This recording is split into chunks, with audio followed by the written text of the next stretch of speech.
જય શ્રી કૃષ્ણ પ્રિય મિત્રો, શું તમને ક્યારેય વિચાર આવ્યો છે કે મૃત્યુ પછી આત્મા ક્યાં માર્ગે જાય છે? આપણે જીવનમાં કરેલા સારા અને ખરાબ કર્મોનું પરિણામ નરકમાં કેવી રીતે ભોગવવું પડે છે? જો આવા રહસ્યો જાણવા તમારી અંદર જિજ્ઞાસા હોય તો સનાતન ધર્મનો પવિત્ર ગ્રંથ ગરુડ પુરાણ આ તમામ પ્રશ્નોના વિસ્તૃત ઉત્તર આપે છે.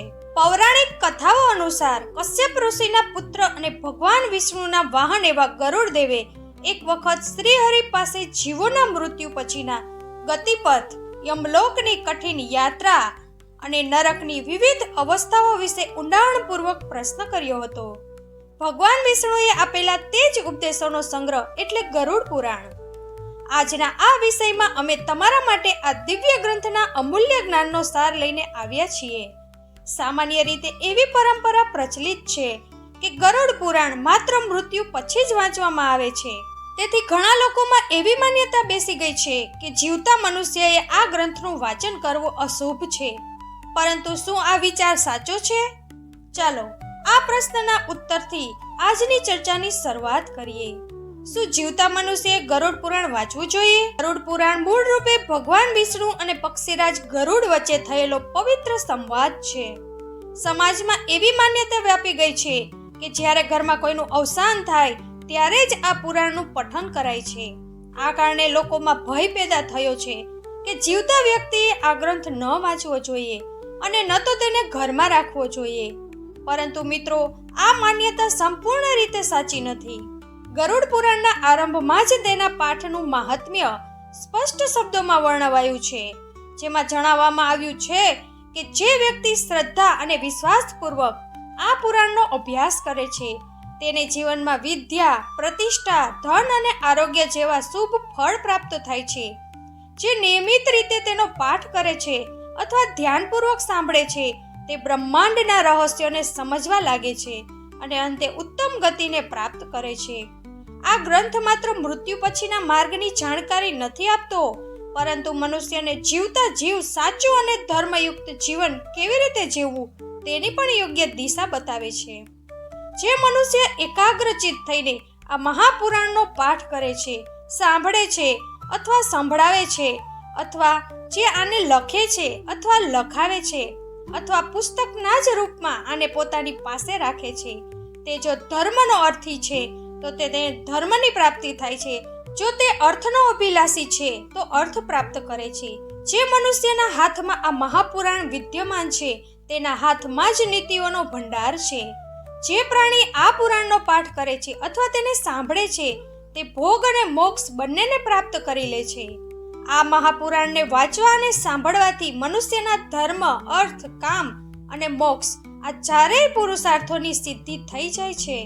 આ મહાપુરાણનો પાઠ કરીને અથવા આને સાંભળીને પુત્ર ચાહવા વાળો પુત્ર પ્રાપ્ત કરે છે તથા કામનાની ઈચ્છુક પોતાની કામના પ્રાપ્તિમાં સફળતા પ્રાપ્ત કરી લે છે. વંધ્યા સ્ત્રી એટલે કે જે સ્ત્રીને સંતાન સુખ ન મળ્યું હોય તે પુત્ર, કુમારી કન્યા, સજ્જન પતિ તથા ભોગ ચાહવા વાળો ભોગ પ્રાપ્ત કરે છે. વિદ્યાર્થીને વિદ્યા, વિજયઘોષ કરનારને વિજય, બ્રહ્મહત્યા વગેરેથી યુક્ત પાપી પાપમાંથી વિશુદ્ધિને પ્રાપ્ત થાય છે.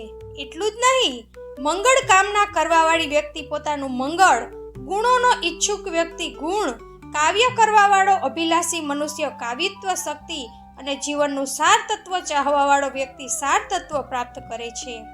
જ્ઞાનાર્થી સંપૂર્ણ સંસારનું મર્દન કરવાવાળા જ્ઞાન પ્રાપ્ત કરે છે. પક્ષી શ્રેષ્ઠ ગરુડ દ્વારા કહેવામાં આવ્યું છે કે ગરુડ પુરાણ ધન્ય છે. આ તો સૌનું કલ્યાણ કરવા વાળું છે. જે મનુષ્ય આ મહાપુરાણના એક શ્લોકનો પાઠ કરે છે તેની અકાળ મૃત્યુ થતી નથી. આના માત્ર અડધા શ્લોકનો પાઠ કરવાથી નિશ્ચિત જ શત્રુનો ક્ષય થઈ જાય છે. એટલા માટે આ ગરુડ પુરાણ મુખ્ય અને શાસ્ત્ર સંમત પુરાણ છે. વિષ્ણુ પુરાણના પ્રદર્શનમાં ગરુડ પુરાણ સમાન કોઈ બીજું કોઈ પુરાણ નથી. જેમ દેવોમાં જનાર્દન શ્રેષ્ઠ છે તેમજ પુરાણોમાં આ ગરુડ પુરાણ હરિના તત્વ નિરૂપણમાં મુખ્ય કહેવામાં આવ્યું છે.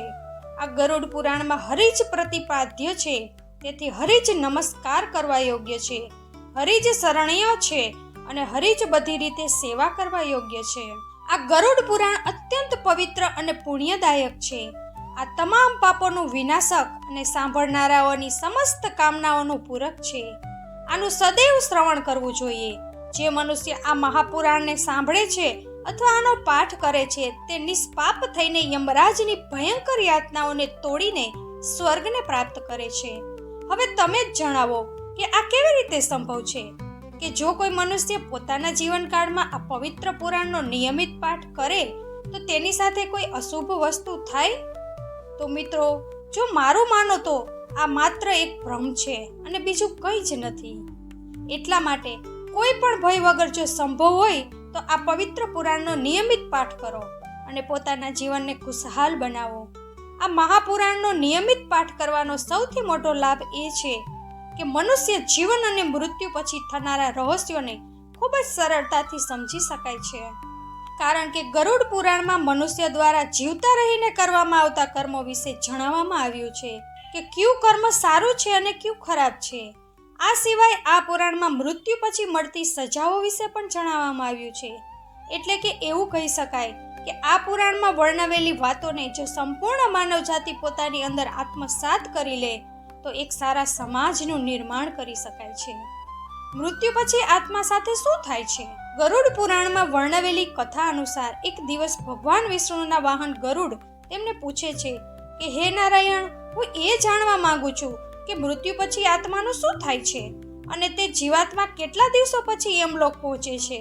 ત્યારે શ્રીહરિ ગરુડને કહે છે, હે ગરુડ, જ્યારે કોઈ જીવનું મૃત્યુ થાય છે ત્યારે તેની આત્મા 47 દિવસો સુધી અહીં તહીં ભટક્યા પછી અને ઘણી યાતનાઓ સહન કર્યા પછી યમલોક પહોંચે છે. આગળ તેઓ એ પણ કહે છે કે જ્યારે કોઈ જીવનું મૃત્યુ નજીક આવે છે ત્યારે સૌથી પહેલા તેની અવાજ જતો રહે છે અને જ્યારે અંતિમ સમય આવે છે ત્યારે મરવાવાળી વ્યક્તિને થોડા સમય માટે દિવ્ય દ્રષ્ટિ મળે છે. આ દિવ્ય દ્રષ્ટિ મળ્યા પછી મનુષ્ય આખા સંસારને એક રૂપમાં જોવા લાગે છે. તેની બધી ઇન્દ્રિયો શિથિલ થઈ જાય છે. જે પછી મૃત્યુના સમયે યમલોકથી 2 યમદૂત આવે છે. યમદૂતોને જોતા જ આત્મા ડરથી હાહાકાર કરવા લાગે છે અને શરીરમાંથી બહાર નીકળી જાય છે. જેવી આત્મા શરીરનો ત્યાગ કરે છે તેવી જ રીતે યમરાજના દૂત જીવાત્માના ગળામાં પાસ બાંધી દે છે અને પછી તેઓ તે જીવાત્માને લઈને યમલોક ચાલ્યા જાય છે. ગરુડ પુરાણનું માનીએ તો જો મરવાવાળી જીવાત્મા પવિત્ર હોય તો તેને પરમાત્મા પોતે પોતાના વાહનથી લેવા આવે છે, પરંતુ જો આત્મા પાપી હોય તો તેને ગરમ વાયુ અને અંધકારના રસ્તા પરથી પસાર થવું પડે છે. પાપી આત્માને યમલોક પહોંચવા પર અનેક પ્રકારની યાતનાઓ આપવામાં આવે છે. પછી તે જ દિવસે તે આત્માને આકાશ માર્ગથી પાછી તે જ ઘરમાં છોડી દેવામાં આવે છે જે ઘરમાં તેણે પોતાનું શરીર ત્યાગ્યું હતું. ઘરે આવીને તે જીવાત્મા પોતાના શરીરમાં ફરીથી ઘૂસવાનો પ્રયાસ તો કરે છે, પરંતુ યમદૂતના પાસથી બંધાયેલી હોવાને કારણે એવું કરી શકતી નથી. આત્મા ન ઈચ્છવા છતાં પણ પોતાની અંતિમ વિધિઓને થતા પોતાની આંખોથી જુએ છે. એટલે કે 12 દિવસો સુધી આત્મા પોતાનાઓની વચ્ચે જ રહે છે.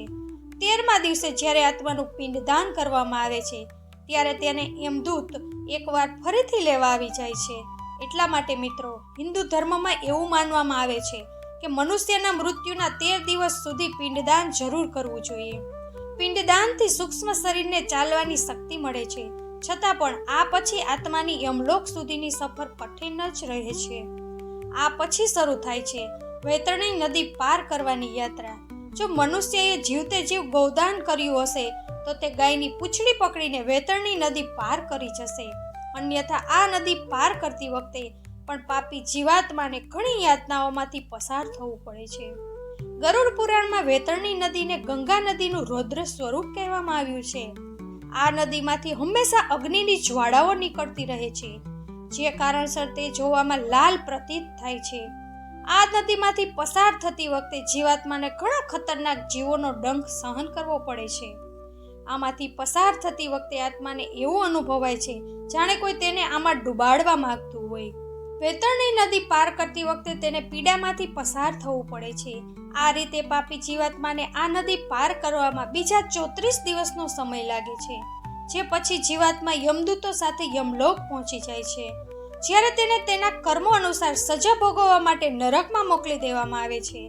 આ પછી આત્માને સજા કેવી રીતે સંભળાવવામાં આવે છે એટલા માટે મિત્રો, જો તમે મૃત્યુ બાદ આ પ્રકારના કષ્ટો ભોગવવા નથી માંગતા તો તમારા જીવનકાળમાં સારા કર્મો કરો. કારણ કે ભલે તમે જેના માટે પણ જીવનભર ખરાબ કર્મો કરતા રહ્યા હો, યાદ રાખજો કે મર્યા પછી કષ્ટો ભોગવવા માટે તમારી સાથે ત્યાં કોઈ નહીં હોય. કેવો દેખાય છે યમલોકનો માર્ગ? ગરુડ પુરાણના કર્મકાંડ અનુસાર યમલોકનો માર્ગ ખૂબ જ દુર્ગમ છે, પરંતુ પુણ્ય આત્માઓ માટે સુખદ અને પાપીઓ માટે ભયાનક છે. ગરુડ પુરાણનું માનીએ તો યમલોકના માર્ગનો વિસ્તાર 86,000 યોજનમાં છે. જે મનુષ્ય જીવતા રહીને દાન કરે છે તેઓ તે માર્ગ પર સુખીથી જાય છે, અને જે ધર્મથી હીન હોય છે તેમને મૃત્યુ પછી આ માર્ગમાં અનેક પ્રકારની પીડા સહન કરવી પડે છે. પાપી મનુષ્ય યમલોકના માર્ગમાં દીન ભાવે જોર જોરથી રડતા ચિલ્લાતા જાય છે.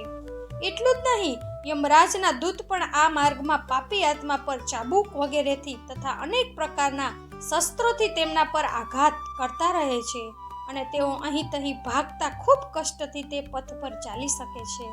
ત્યાં ક્યાંક કાદવ છે, ક્યાંક સળગતી આગ છે, ક્યાંક તપેલી રેતી બિછાયેલી છે, તો ક્યાંક તીક્ષ્ણ ધારવાળી શિલાઓ છે, ક્યાંક કાંટાળા વૃક્ષો છે, અને ક્યાંક એવા પહાડો છે જેની શિલાઓ પર ચડવું અત્યંત દુઃખદાયક હોય છે. આ માર્ગમાં ક્યાંક કાંકરા છે, ક્યાંક જીવડા છે, અને ક્યાંક સોય જેવા કાંટા બિછાવેલા હોય છે, તથા ક્યાંક વાઘ વરુ રહે છે. આ પ્રકારે પાપી મનુષ્ય જાત જાતના ક્લેશ ઉઠાવતા યાત્રા કરે છે. કોઈ પાસમાં બંધાયેલા હોય છે, તો કોઈ અંકુશથી ખેંચવામાં આવે છે, અને કેટલાકની પીઠ પર અસ્ત્ર શસ્ત્રોનો માર પડે છે. આ દુર્દશા સાથે પાપીઓ તે માર્ગ પસાર કરે છે. કેટલાકના નાક વીંધીને તેમાં નકેલ નાખી દેવામાં આવે છે, અને તેને પકડીને ખેંચવામાં આવે છે. કોઈ આંતરડાથી બંધાયેલા રહે છે, અને કેટલાક પાપી પોતાના શિસ્ત્રના અગ્રભાગથી લોખંડનો ભારે ભાર ખેંચતા યાત્રા કરે છે. તે માર્ગમાં ક્યાંક વિશ્રામ માટે છાયા અને પીવા માટે જળ પણ નથી હોતું. અંતતઃ પાપી લોકો જાણી જોઈને કે અજાણતા કરેલા પોતાના પાપ કરવા માટે શોક કરતા અત્યંત દુઃખથી આ માર્ગમાં યાત્રા કરે છે. જ્યારે જે મનુષ્ય ઉત્તમ બુદ્ધિવાળા, માનવ ધર્મનિષ્ઠ અને દાનશીલ હોય છે, તેઓ અત્યંત સુખી થઈને ધર્મલોકની યાત્રા કરે છે. અન્ન આપવાવાળા સ્વાદિષ્ટ અન્નનું ભોજન કરતા જાય છે. જેમણે જળદાન કર્યું છે તેઓ પણ અત્યંત સુખી થઈને ઉત્તમ દૂધ પીતા યાત્રા કરે છે.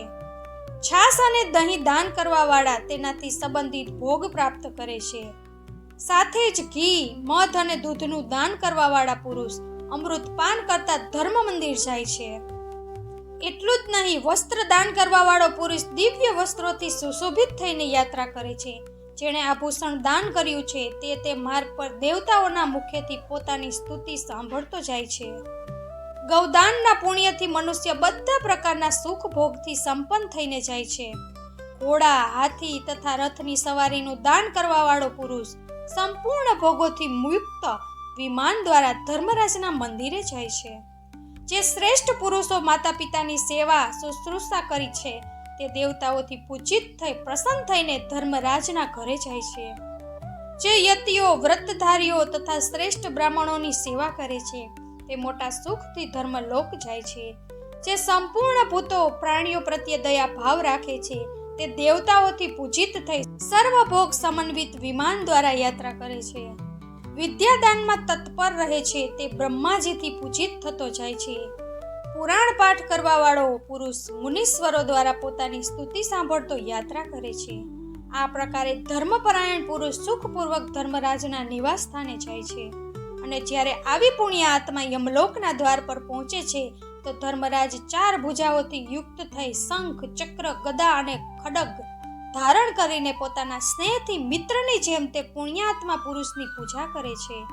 અને આ પ્રકારે કહે છે કે હે બુદ્ધિમાનોમાં શ્રેષ્ઠ પુણ્ય આત્મા પુરુષો, જે માનવ જન્મ પામીને પુણ્ય નથી કરતો તે જ પાપીઓમાં પડ્યો છે અને તે આત્મઘાત કરે છે. જે અનિત્ય માનવ જન્મ પામીને તેના દ્વારા નિત્ય વસ્તુ ધર્મનું સાધન નથી કરતો તે ઘોર નરકમાં જાય છે. તેનાથી મોટો જળ બીજો કોણ હશે? આ શરીર યાતના રૂપ છે અને મળ વગેરે દ્વારા અપવિત્ર છે. જે આના પર વિશ્વાસ કરે છે તેને આત્મઘાતી સમજવો જોઈએ. બધા ભૂતોમાં પ્રાણધારી શ્રેષ્ઠ છે, તેમાં પણ જે બુદ્ધિથી જીવન નિર્વાહ કરે છે તેઓ શ્રેષ્ઠ છે. તેનાથી પણ મનુષ્ય શ્રેષ્ઠ છે. મનુષ્યોમાં બ્રાહ્મણ, બ્રાહ્મણોમાં વિદ્વાન અને વિદ્વાનોમાં સારી બુદ્ધિવાળા પુરુષો શ્રેષ્ઠ છે. ચંચળ બુદ્ધિવાળા પુરુષોમાં કર્તવ્યનું પાલન કરવાવાળા શ્રેષ્ઠ છે અને કર્તવ્ય પાલનમાં પણ બ્રહ્મવાદી અર્થાત વેદનું કથન કરવાવાળા પુરુષો શ્રેષ્ઠ છે. બ્રહ્મવાદીઓમાં પણ તે શ્રેષ્ઠ કહેવાય છે જે મમતા વગેરે દોષોથી રહિત હોય. આની અપેક્ષાએ પણ તે પુરુષને શ્રેષ્ઠ સમજવો જોઈએ જે સદા ભગવાનના ધ્યાનમાં તત્પર રહે છે. તેથી સર્વથા પ્રયત્ન કરીને સદાચાર અને ઈશ્વરની ભક્તિરૂપ ધર્મનો સંગ્રહ કરવો જોઈએ. ધર્માત્મા જીવ સર્વત્ર પૂજિત થાય છે તેમાં સંશય નથી. તમે લોકો સંપૂર્ણ ભોગોથી સંપન્ન પુણ્યલોકમાં જાઓ. જો કોઈ પાપ છે તો પાછળથી અહીં આવીને તેનું ફળ ભોગવજો. આવા દિવ્ય વચન કહ્યા પછી યમરાજ તે પુણ્ય આત્માઓની પૂજા કરીને તેમને સદગતિએ પહોંચાડી દે છે. જ્યારે પાપીઓને બોલાવીને તેમને કાળ દંડથી ડરાવતા ઠપકો આપે છે તે સમયે તેમનો અવાજ પ્રલયકાળના વાદળો સમાન ભયંકર હોય છે અને તેમના શરીરની કાંતિ કાજળના પર્વત સમાન હોય છે. તેમના અસ્ત્ર શસ્ત્ર વીજળીની જેમ ચમકે છે, જેના કારણે તેઓ મોટા ભયંકર જણાય છે. તેમની 32 ભુજાઓ થઈ જાય છે. શરીરનો વિસ્તાર 3 યોજનનો હોય છે. તેમની લાલ લાલ અને ભયંકર આંખો વાવડી સમાન જણાય છે. બધા દૂતો યમરાજ સમાન ભયંકર થઈને ગર્જના કરવા લાગે છે. તેમને જોઈ પાપી જીવ થરથર કાપવા લાગે છે અને પોતાના કર્મનો વિચાર કરીને શોકગ્રસ્ત થઈ જાય છે. તે સમયે યમની આજ્ઞાથી ચિત્રગુપ્ત તે બધા પાપીઓને કહે છે કે અરે દુરાચારી, પાપ આત્મા, તમે બધા લોકો અભિમાનથી દૂષિત થઈ રહ્યા છો. તમે અવિવેકીઓએ કામ, ક્રોધ વગેરેથી દૂષિત અહંકારયુક્ત ચિત્તથી શા માટે પાપનું આચરણ કર્યું છે? પહેલા તો મોટા હર્ષમાં ભરાઈને તમે લોકોએ પાપ કર્યા છે. હવે તે જ રીતે નરકની યાતના પણ ભોગવવી જોઈએ. પોતાના કુટુંબ, મિત્ર અને સ્ત્રી માટે જેવું પાપ તમે કર્યું છે તેને જ અનુરૂપ કારણવશ તમે અહીં આવી પહોંચ્યા છો. હવે અત્યંત દુઃખી કેમ થઈ રહ્યા છો? તમે જ વિચારો. જ્યારે પહેલા તમે પાપાચાર્ય કર્યા હતા તે સમયે આ કેમ વિચાર ન કર્યો કે યમરાજ આનો દંડ અવશ્ય આપશે? કોઈ દરિદ્ર હોય કે ધનિક, મૂર્ખ હોય કે પંડિત અને કાયર હોય કે વીર, યમરાજ સૌની સાથે સમાન વર્તાવ કરવાવાળા છે. ચિત્રગુપ્તનું આ વચન સાંભળી પાપી ભયભીત થઈ પોતાના કર્મો માટે શોક કરતા ચૂપચાપ ઊભા રહી જાય છે. ત્યારે યમરાજની આજ્ઞાનું પાલન કરવાવાળા ક્રૂર, ક્રોધી અને ભયંકર દૂત આ પાપીઓને બળપૂર્વક પકડીને નરકોમાં ફેંકી દે છે. ત્યાં પોતાના પાપોનું ફળ ભોગવી અંતમાં શેષ પાપના ફળ સ્વરૂપે તેઓ ભૂતલ પર આવી વૃક્ષ વગેરે આદિ યોનિઓમાં જન્મ લે છે અને આ રીતે પાપી આત્માને જન્મ મરણના ચક્રમાંથી મુક્તિ મળતી નથી. કેવી દેખાય છે વેતરણી નદી? ગરુડ પુરાણના ધર્મકાંડના પ્રેતકલ્પ અધ્યાય અનુસાર એક દિવસ પક્ષી શ્રેષ્ઠ ગરુડ ભગવાન શ્રી કૃષ્ણને પૂછે છે કે હે પ્રભુ, મૃત્યુલોક અને યમલોક વચ્ચે જે વેતરણી નદી સ્થિત છે તેની સાથે જીવાત્માનો શું સંબંધ છે અને તેમને આ નદીમાં કયા પ્રકારની સજા ભોગવવી પડે છે અને પાપી આત્મા આને કેવી રીતે પાર કરે છે? ત્યારે ભગવાન શ્રી કૃષ્ણ કહે છે કે હે ગરુડ, યમલોકના માર્ગમાં સ્થિત વેતરણી નદી જોવામાં મોટી જ ભયાનક છે અને જે પણ પાપી આત્મા મર્યા પછી આ નદીમાંથી પસાર થાય છે તેને ખૂબ જ ભયભીત કરે છે. આ મહા ભયાનક નદી પરુ અને રક્તરૂપી જળથી પરિપૂર્ણ છે. એટલું જ નહીં, આ નદી માંસ અને કાદવથી ભરેલી છે.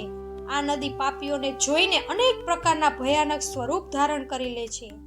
પાપી આત્મા નદીમાં પ્રવેશ કરે કે તરત જ આ નદીનું જળ પાત્રની મધ્યમાં ઘીની જેમ તરત જ ઉકળવા લાગે છે. જેનું જળ કીટાણુઓ તેમજ વજ્ર સમાન સૂંઢવાળા જીવોથી વ્યાપ્ત છે. સાથે જ આ નદીમાં ઘડિયાળ, વજ્રદંત તથા આના જેવા અનેક હિંસક તેમજ માંસ ભક્ષક જળચર જીવોથી ભરેલી છે. અને નદીમાં જેવો પાપી આત્માનો પ્રવેશ થાય છે તે તરત તે 12 સૂર્યની ગરમી સમાન તપવા લાગે છે. તેનાથી તે મહાતાપમાં પાપી ચિલ્લાતો કરુણા વિલાપ કરતો ત્યાંથી પસાર થાય છે. તાપના કારણે પાપી આત્મા પોતાનાઓને પુકારવા લાગે છે અને જ્યારે કોઈ તેની પાસે નથી આવતું તો તે ભયંકર તાપમાં અહીં તહીં ભાગવા લાગે છે. અને ત્યારે તેને તાપ બરદાસ્ત નથી થતો તો તે આત્મા તે દુર્ગંધપૂર્વક જળમાં ડૂબકી લગાવે છે અને પોતાની આત્મગ્લાનિથી વ્યથિત થઈ જાય છે. પછી શ્રી કૃષ્ણ કહે છે કે હે ગરુડ, કેટલીક જીવાત્માઓ એવી પણ હોય છે જેમને મૃત્યુ બાદ આ જ વેતરણી નદીમાં રહેવું પડે છે.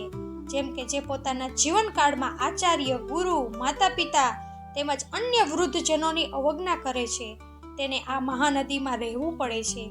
આ સિવાય જે જીવાત્મા પોતાના જીવનકાળમાં પોતાની પવિત્ર, સુશીલ અને ધર્મપરાયણ પત્નીનો પરિત્યાગ કરે છે, તેમને સદાય માટે તે મહાધૃણાસ્પદ નદીના જળમાં વાસ કરવો પડે છે. સાથે જ જે જીવાત્મા જીવતા રહીને પોતાના સ્વામી, મિત્ર, તપસ્વી, સ્ત્રી, બાળક તેમજ વૃદ્ધનો વધ કરે છે, તેઓ આ જ મહાનદીમાં પડે છે.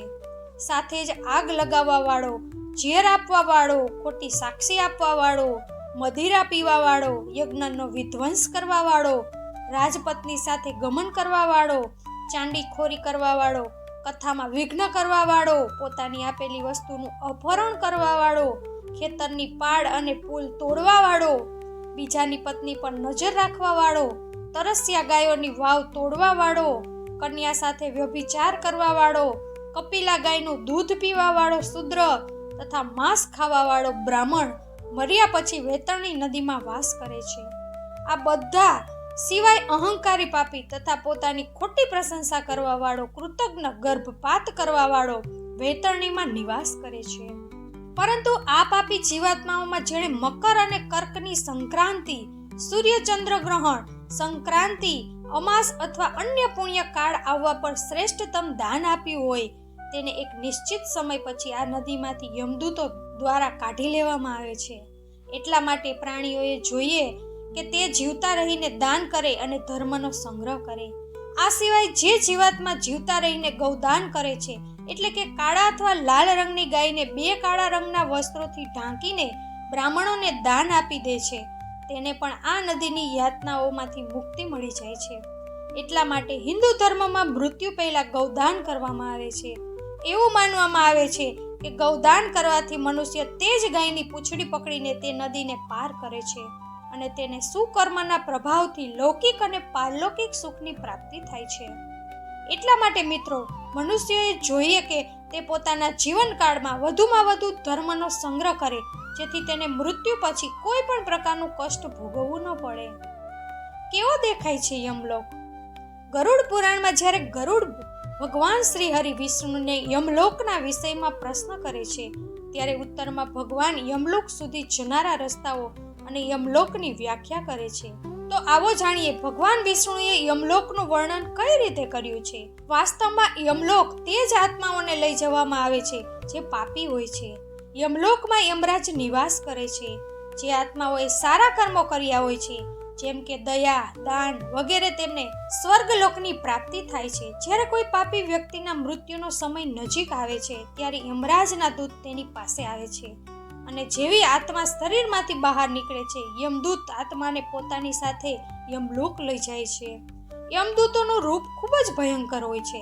આ ડરામણા દેખાય છે અને આત્માને યમલોક લઈ જાય છે. આનો અર્થ એ છે કે શરીર ત્યાગતા જ પાપી આત્માઓને યાતનાઓ ભોગવવાનું શરૂ થઈ જાય છે. યમદૂત જે રસ્તાઓથી આત્માઓને યમલોક લઈ જાય છે, આ રસ્તાઓ પણ ખૂબ ડરામણા અને કષ્ટદાયક છે. આત્માને રાહત પ્રદાન કરવા વાળી એક પણ વસ્તુ આ રસ્તાઓ પર જોવા મળતી નથી. આ રસ્તાઓમાં ભયંકર ગરમી હોય છે અને પાણીના એક ટીપાથી લઈને વૃક્ષની છાયા સુધી કંઈ જ મળતું નથી. આ માર્ગ પીગળેલા લાવા સમાન તપતા કાંટાઓથી ભરેલો અને ભૂમિ અગ્નિ સમાન ગરમ હોય છે. રસ્તામાં મળતી પીડાઓના કારણે આત્મા પોતાના પરિજનોને ખૂબ યાદ કરે છે અને ભાવોમાં વહીને તડપવા લાગે છે. અને મિત્રો, આવા કષ્ટોને સહન કરતા અંતતઃ આત્મા યમલોક પહોંચે છે. કેવી હોય છે યમરાજની સભા? ગરુડ પુરાણ અનુસાર જ્યારે ભગવાન શ્રી વિષ્ણુએ પોતાના વાહન પક્ષીરાજ ગરુડને જીવન અને મૃત્યુનું સંપૂર્ણ રહસ્ય જણાવી દીધું, ત્યારે ગરુડે તેમને પૂછ્યું કે હે સ્વામી, તમારા પવિત્ર વચનોથી હું જીવન અને મૃત્યુનું રહસ્ય તો જાણી ગયો, પરંતુ કૃપા કરી મને એ પણ વિસ્તારથી જણાવો કે યમરાજની સભા કેવી છે, જ્યાં માણસો, પૃથ્વીલોકના અન્ય પ્રાણીઓની આત્માને મૃત્યુ પછી લાવવામાં આવે છે અને પછી યમરાજની સભામાં કાર્યવાહી, પછી તેમના કર્મો મુજબ તેમને સજા આપવામાં આવે છે. પછી ભગવાન વિષ્ણુએ પક્ષીરાજ ગરુડને જણાવ્યું કે હે પક્ષી શ્રેષ્ઠ, જેવું કે મેં તમને જણાવ્યું કે યમરાજજી, જેમને ધર્મરાજ પણ કહેવામાં આવે છે, તેઓ યમપુરીમાં નિવાસ કરે છે. યમરાજના આ ભવનનું નિર્માણ દેવશિલ્પી ભગવાન વિશ્વકર્મા દ્વારા કરવામાં આવ્યું છે. અહીં યમરાજની સભા થાય છે, જેમાં આવનારી આત્માઓને તેમના કર્મોના આધારે ન્યાય મળે છે. આ રાજમહેલમાં યમરાજ સિંહાસન પર બેસે છે. તે સિંહાસનને વિચારભૂ પણ કહેવામાં આવે છે. યમરાજનો આ મહેલ ચોરસ છે. દેવશિલ્પી ભગવાન વિશ્વકર્મા દ્વારા બનાવવામાં આવેલો આ મહેલ એક યોજનમાં ફેલાયેલો છે. જોવામાં આ મહેલ ચમકતી વીજળી અને સૂર્યના તેજસ્વી સ્વરૂપ સમાન આખી પુરીમાં વિદ્યમાન છે. તે પુરીમાં ધર્મરાજનું જે ભવન છે તે સુવર્ણ સમાન કાંતિમાન છે. 500 યોજન ઊંચું અને 1000 થાંભલાવાળું યમરાજનું આ ભવન અનેક પ્રકારની મણીઓથી સુશોભિત છે. સેંકડો ઘંટડીઓની ધ્વનિઓ તે ભવનમાં હંમેશા ગુંજતી રહે છે. યમલોકના દ્વારપાળને ધર્મધ્વજ કહેવામાં આવે છે. અહીં મહાચંડ અને કાલપુરુષ નામના 2 મુખ્ય રક્ષકો છે. યમલોકમાં મૃત આત્માઓના પ્રવેશ માટે 4 દ્વાર બનાવવામાં આવ્યા છે. મૃત્યુ પછી આત્માને યમદૂત મૃતકના કર્મો અનુસાર યોગ્ય દરવાજાથી પ્રવેશ કરાવે છે. સાત્વિક વિચારોવાળા, માતા પિતા, ગુરુજનોનો આદર કરવાવાળા અને સત્યવાદી લોકોને પૂર્વના દરવાજાથી પ્રવેશ કરે છે, જ્યારે સાધુ સંતોને ઉત્તરના દ્વારથી પ્રવેશ મળે છે અને દાન પુણ્ય કરવાવાળી વ્યક્તિઓને પશ્ચિમ દ્વારથી પ્રવેશ મળે છે, જ્યારે દક્ષિણ દ્વારથી પાપીઓને પ્રવેશ મળે છે. ઉત્તરી દ્વારથી જે પણ આત્માઓ યમલોકમાં પ્રવેશ કરે છે તેને કોઈ પણ પ્રકારની કાર્યવાહીનો સામનો કરવો પડતો નથી. અર્થાત આ દ્વારથી પ્રવેશનો અર્થ એ છે કે તે આત્માનો સીધો સ્વર્ગમાં સ્થાન મળી જાય છે. એટલું જ નહીં, આ દ્વારથી પ્રવેશ કરવાવાળાઓનું સ્વાગત સ્વયં અપ્સરાઓ કરે છે. આ સિવાય યમલોકના મધ્ય ભાગમાં યમરાજના સહાયક ચિત્રગુપ્તનું ભવન બનેલું છે. ચિત્રગુપ્તનું આ ભવન લોખંડની દિવાલો દ્વારા ચારે બાજુથી ઘેરાયેલું છે. આમાં આવવા જવા માટે સેંકડો ગલીઓ છે અને સેંકડો ધ્વજથી સુશોભિત રહે છે. સેંકડો દીવાઓ આ ભવનમાં પ્રજ્વલિત રહે છે. એટલું જ નહીં, ચિત્રગુપ્તના આ ભવનને સુંદર ચિત્રોથી સજાવવામાં આવ્યું છે. આ ભવનમાં મુક્તામણીથી નિર્મિત એક દિવ્ય આસન છે, જેની ઉપર બેસીને ચિત્રગુપ્ત મનુષ્યો તથા અન્ય પ્રાણીઓની આયુ ગણતરી કરે છે. સાથે જ કોઈ પણ પ્રાણી જે કર્મ કરે છે તે બધું જ ચિત્રગુપ્ત લખે છે. ચિત્રગુપ્ત સિવાય યમરાજની સભામાં ઘણા ચંદ્રવંશી અને સૂર્યવંશી રાજાઓ હોય છે, જે સલાહકારની ભૂમિકા ભજવે છે. તેમની સલાહ પર જ યમરાજ સજાનું નિર્ધારણ કરે છે અને મૃત્યુ પછી જ્યારે મૃત આત્માને યમલોક લાવવામાં આવે છે તો પૃથ્વીલોકની જેમ જ અહીં પણ સભાનું આયોજન કરવામાં આવે છે, પરંતુ અહીં કોઈ પણ પ્રકારનો ભેદભાવ કરવામાં આવતો નથી. મૃત આત્માને યમરાજની સભામાં પહોંચતા ચિત્રગુપ્તે એક એક કરીને તેના કર્મ વિશે સભામાં વાંચીને સંભળાવે છે. પછી યમરાજ પોતાના તમામ સભાસદો સાથે સલાહ મશવરા કર્યા પછી તે આત્મા માટે દંડનું નિર્ધારણ કરે છે, જે પછી આત્માને દંડ ભોગવવા માટે નરકમાં મોકલી દેવામાં આવે છે. અને જો કોઈ આત્મા પોતાના જીવનકાળમાં પાપ કરતાં વધુ પુણ્ય અર્જિત કર્યું હોય તો તેને સ્વયં યમરાજ સ્વર્ગલોકના દ્વાર સુધી છોડવા આવે છે. પરંતુ દર્શકો, તમને એ પણ જણાવી દઉં કે મૃત્યુ પછી જ્યારે આત્માને યમલોક લઈ જવામાં આવે છે તો તેમને પોતાના કર્મોના હિસાબે માર્ગમાં પણ અનેક પ્રકારની યાતનાઓનો સામનો કરવો પડે છે. કારણ કે એવું માનવામાં આવે છે કે મૃત્યુલોકથી યમલોક સુધીનો માર્ગ ખૂબ જ દુર્ગમ છે. આ માર્ગમાં હંમેશા અગ્નિ ધગધગતી રહે છે અને જ્યારે કોઈ પાપી આત્માઓ આ માર્ગ પરથી પસાર થાય છે તો તેના પગ બળવા લાગે છે, જેના કારણે તેના પગમાં ફોલા પડી જાય છે, જે ખૂબ જ પીડાદાયક હોય છે. જ્યારે પુણ્ય આત્માને આ જ માર્ગ શીતળતા પ્રદાન કરે છે. આ માર્ગમાં વૃક્ષોની કોઈ છાયા પણ નથી જ્યાં તે વિશ્રામ કરી શકે. એટલું જ નહીં, દુરાત્મા માટે તે માર્ગના અન્ન વગેરેની પણ વ્યવસ્થા નથી, જેથી તે પોતાના પ્રાણોની રક્ષા કરી શકે. આ માર્ગમાં જળ હોવા છતાં પણ પાપી આત્માને જળ દેખાતું નથી, જેથી તે પોતાની તરસ छिपाવી શકે. જ્યારે પુણ્ય આત્માને આ માર્ગમાં તે બધું જ મળે છે જે તેણે જીવતા રહીને દાન કર્યું હતું. એટલા માટે હિન્દુ ધર્મમાં કહેવામાં આવ્યું છે કે મનુષ્યએ જોઈએ કે તે પોતાનાથી વધુ વસ્તુઓનું દાન કરે, જેથી તેને મૃત્યુ પછી કોઈ પણ પ્રકારની તકલીફોનો સામનો ન કરવો પડે. કારણ કે મૃત્યુ પછી મનુષ્યની સાથે તે જ જાય છે જે તેણે પોતાના જીવનકાળમાં પાપ કે પુણ્ય અર્જિત કર્યું હોય છે. કેવી રીતે મળે છે સ્વર્ગ અને નર્ક? ગરુડ પુરાણના ધર્મકાંડના પ્રેતકલ્પ ભાગમાં મૃત્યુ પછી મૃત આત્મા સાથે થનારા તમામ કાર્યોનું વર્ણન કરવામાં આવ્યું છે. આ જ ભાગમાં પક્ષી શ્રેષ્ઠ ગરુડના પૂછવા પર ભગવાન શ્રી હરિ અર્થાત વિષ્ણુજીએ મૃત્યુ પછી કેવી આત્માને ક્યાં જગ્યા મળે છે તેના વિશે પણ જણાવ્યું છે. ગરુડ પુરાણ અનુસાર જે મનુષ્ય જીવતા રહીને ખોટા કામ કરે છે અથવા તો દુષ્ટ હોય છે તેઓ નરક જાય છે, અને જે લોકો સારા કામ કરે છે તેઓ સ્વર્ગ જાય છે. સ્વર્ગ જેને દેવતાઓનું નિવાસ સ્થાન માનવામાં આવે છે. જે ખરાબ કર્મ કરે છે તેમને નરકમાં લઈ જઈને ખૂબ જ ખરાબ રીતે દંડિત કરવામાં આવે છે, જ્યારે સારા કર્મવાળા મનુષ્યને સ્વર્ગમાં તમામ પ્રકારની સુખ સુવિધાઓ ઉપલબ્ધ કરવામાં આવે છે. ભગવાન વિષ્ણુ જણાવે છે કે જે આત્માને સ્વર્ગમાં સ્થાન મળે છે તેમને યમરાજ પોતે પોતાના ભવનથી સ્વર્ગના દ્વાર સુધી છોડવા આવે છે, જ્યાં અપ્સરાઓ તેમનું સ્વાગત કરે છે. આ સિવાય એવા લોકો જે બીજાના વિશે વિચારે છે અને જીવનભર પરોપકાર કરે છે તેમને મૃત્યુ પછી કોઈ પણ સંદેહ વગર સ્વર્ગ મળે છે. જ્યારે જે લોકો માત્ર પોતાના વિશે વિચારે છે અને જીવનભર કોઈ બીજાનું હિત નથી કરતા, આવા મનુષ્યને મૃત્યુ પછી નરકમાં સ્થાન મળે છે, જ્યાં યમદૂત તેમને અનેક પ્રકારની યાતનાઓ આપે છે. સાથે જ જે લોકો સમાજ માટે કૂવા, તળાવ, પરબ, માર્ગ વગેરેનું નિર્માણ કરાવે છે તેમને પણ મૃત્યુ પછી સ્વર્ગમાં સન્માનપૂર્વક સ્થાન આપવામાં આવે છે. જ્યારે જે લોકો કૂવા, તળાવ, પરબ અને માર્ગ વગેરેને નુકસાન પહોંચાડે છે, આવા દુષ્ટ લોકોને મૃત્યુ પછી નરકમાં લઈ જવામાં આવે છે. એટલું જ નહીં, જે મનુષ્ય પોતાનું પેટ બીજાથી જૂઠું બોલીને ભરે છે અથવા તો કોઈ ખોટું કામ કરીને ભરે છે તેમને પણ નરકમાં સ્થાન મળે છે. ગરુડ પુરાણમાં આગળ વિષ્ણુજી જણાવે છે કે જે મનુષ્ય સ્ત્રીઓનું સન્માન કરે છે, કન્યાને બોજ નહીં પણ દેવી લક્ષ્મીનું રૂપ માનીને તેની પૂજા કરે છે, આત્મહત્યા જેવી પ્રકૃતિ વિરુદ્ધ પગલું નથી ઉઠાવતા પણ પ્રકૃતિ દ્વારા નિશ્ચિત જીવન ચક્ર પૂરું કરી મૃત્યુ પામે છે, તેને પણ મૃત્યુ પછી સ્વર્ગની પ્રાપ્તિ થાય છે. જ્યારે જે મનુષ્ય કોઈ સ્ત્રીની હત્યા કરે છે, આત્મહત્યા, ગર્ભ હત્યા, બ્રહ્મ હત્યા, ગૌ હત્યા કરે છે અથવા તો કોઈ કન્યાને વેચી દે છે અથવા તો પોતાના લોભ માટે જૂઠું બોલે છે, આવી આત્માને નરકમાં જગ્યા મળે છે. આ બધા સિવાય ગરુડ પુરાણમાં જણાવવામાં આવ્યું છે કે જે લોકો ધર્મ અનુસાર આચરણ કરે છે, ઋષિમુનિઓનો આદર કરે છે અને વેદ પુરાણનો અભ્યાસ કરે છે તેમને પણ મૃત્યુ પછી સ્વર્ગમાં સ્થાન પ્રાપ્ત થાય છે. જ્યારે જે લોકો ધર્મને નથી માનતા તેની નિંદા કરે છે, સાથે જ ઋષિમુનિઓ અને વેદ પુરાણની નિંદા તેની મજાક ઉડાવે છે, તેઓ નરક જાય છે. ગરુડ પુરાણમાં એ પણ જણાવવામાં આવ્યું છે કે મનુષ્યએ જીવતા રહીને દિનહીન લોકો પર દયા કરવી જોઈએ, જેનાથી તેમને પુણ્ય પ્રાપ્ત થાય છે અને મૃત્યુ પછી આ જ પુણ્ય કર્મ તેને સ્વર્ગમાં સ્થાન અપાવે છે. પરંતુ ઘણા એવા વ્યક્તિ છે જે અનાથ, ગરીબ બાળકો, વૃદ્ધ વગેરે પર દયા નથી બતાવતા, આવા લોકો નરકમાં જાય છે.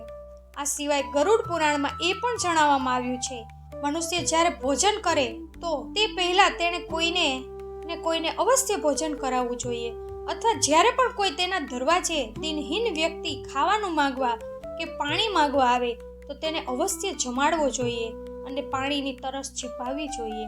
આનાથી મનુષ્યને અક્ષય પુણ્યની પ્રાપ્તિ થાય છે. અને જે મનુષ્ય આવું કામ નથી કરતો પણ પોતાના દરવાજે આવેલા લોકોને અપમાનિત કરે છે તો તે પોતે જ પોતાના માટે નરકના દ્વાર ખોલી નાખે છે. સાથે જ ગરુડ પુરાણમાં ભગવાન વિષ્ણુએ એ પણ જણાવ્યું છે કે જે મનુષ્ય જીવતા રહીને પોતાની આવકનો એક નિશ્ચિત હિસ્સો બીજા પર ખર્ચ કરે છે અથવા જે બ્રાહ્મણ, સાધુ સંતોને દાન કરે છે તે મૃત્યુ પછી કોઈ પણ અવરોધ વગર સ્વર્ગ પહોંચે છે. અને જે જીવનભર ગીતાનો પાઠ કરાવે છે અથવા કરે છે અથવા તો ધર્મ કર્મ, પૂજા પાઠ, ભગવાન ભજનમાં સંલગ્ન રહે છે તે સ્વર્ગમાં સ્થાન મેળવે છે. આ સિવાય જે મનુષ્ય પોતાના ગુરુજનો અને માતા પિતાની પૂરા મન લગાવીને સેવા કરે છે તેને પણ મૃત્યુ પછી સ્વર્ગમાં સ્થાન મળે છે. એટલા માટે તો કહેવાય છે કે માતા પિતા અને ગુરુજનોના ચરણોમાં જ સ્વર્ગ છે.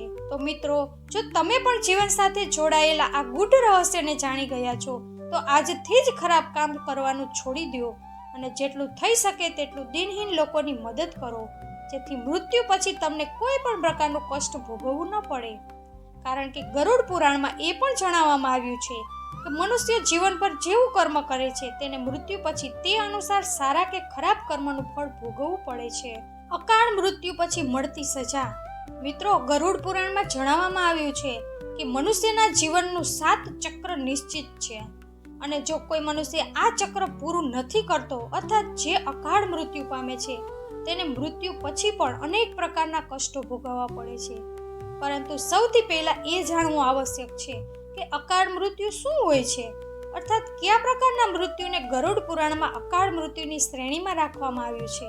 ગરુડ પુરાણમાં જણાવવામાં આવ્યું છે કે જો કોઈ પ્રાણી ભૂખથી પીડાઈને મરી જાય છે અથવા હિંસક પ્રાણી દ્વારા મારવામાં આવે છે અથવા તો ગળામાં ફાંસીનો ફંદો લગાવવાથી જેની મૃત્યુ થઈ જાય છે અથવા ઝેર અથવા અગ્નિ વગેરેથી મૃત્યુ પામે છે અથવા જેની મૃત્યુ પાણીમાં ડૂબવાથી થઈ જાય છે અથવા જે સાપ કરડવાથી મરી જાય છે અથવા જેની અકસ્માત કે રોગના કારણે મૃત્યુ થઈ જાય છે તે અકાળ મૃત્યુ પામે છે.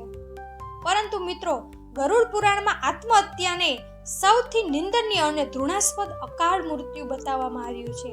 એટલું જ નહીં, ભગવાન વિષ્ણુએ આત્મહત્યાને પરમાત્માના અપમાન કરવા સમાન બતાવ્યું છે. સાથે જ ગરુડ પુરાણમાં વિષ્ણુએ જણાવ્યું છે કે જે મનુષ્ય અથવા પ્રાણીની મૃત્યુ પ્રાકૃતિક હોય છે તે 3, 10, 13 અથવા 40 દિવસની અંદર બીજું શરીર ધારણ કરી લે છે.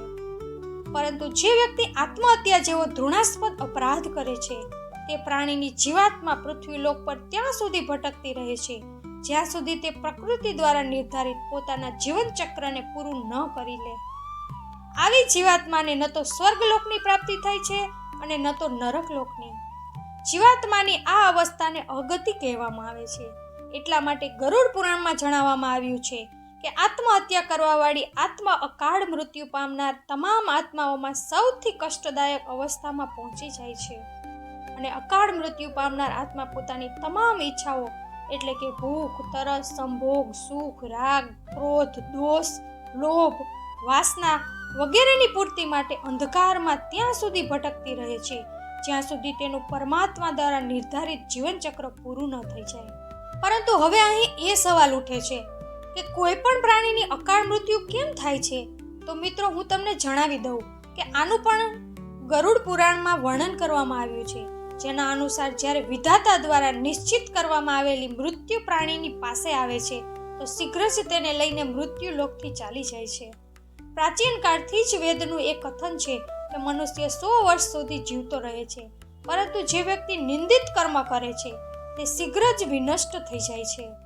જે વેદોનું જ્ઞાન ન હોવાને કારણે વંશ પરંપરાના સદાચારનું પાલન નથી કરતો, જે આળસવશ કર્મનો પરિત્યાગ કરી દે છે, જે સદાય ત્યાગજીય કર્મને સન્માન આપે છે, જે ગમે તે કોઈના ઘરે ભોજન કરી લે છે અને જે પર સ્ત્રીમાં અનુરક્ત રહે છે, આ જ પ્રકારના અન્ય મહાદોષોથી મનુષ્યની આયુ ક્ષીણ થઈ જાય છે. શ્રદ્ધાહીન, અપવિત્ર, નાસ્તિક, મંગળનો પરિત્યાગ કરનારા, પરદ્રોહી, અસત્યવાદી બ્રાહ્મણની મૃત્યુ કાળમાં જ યમલોક લઈ જાય છે. પ્રજાની રક્ષા ન કરવા વાળો, ધર્માચરણથી હીન, ક્રૂર, વ્યસની, મૂર્ખ, વેદ અનુશાસનથી પૃથક અને પ્રજાપીડક ક્ષત્રિય યમનું શાસન પ્રાપ્ત કરે છે.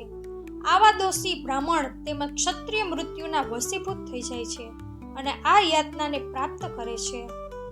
તો આ થઈ ગઈ અકાળ મૃત્યુ અને તેનાથી મળતા કષ્ટોની વાત. ચાલો હવે જાણીએ કે અકાળ મૃત્યુ પછી કઈ આત્મા કઈ યોનિમાં ભટકતી રહે છે. ગરુડ પુરાણમાં જણાવવામાં આવ્યું છે કે જે પુરુષ અકાળ મૃત્યુ પામે છે તો તે ભૂત, પ્રેત, પિશાચ, કુમાંડ, બ્રહ્મ, રાક્ષસ, વેતાળ કે ક્ષત્રપાળ યોનિમાં ભટકતો રહે છે.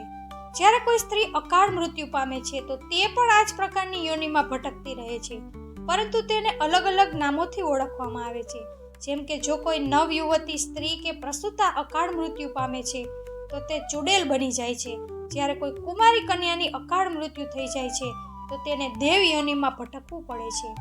આ બધા સિવાય ગરુડ પુરાણમાં અકાળ મૃત્યુના કારણોથી મૃત આત્માની શાંતિ હેતુ અનેક પ્રકારના ઉપાયો બતાવવામાં આવ્યા છે. ગરુડ પુરાણમાં જણાવવામાં આવ્યું છે કે અકાળ મૃત્યુ પામનાર આત્મા હેતુ તેમના પરિવારજનોએ નદી કે તળાવમાં તર્પણ કરવું જોઈએ.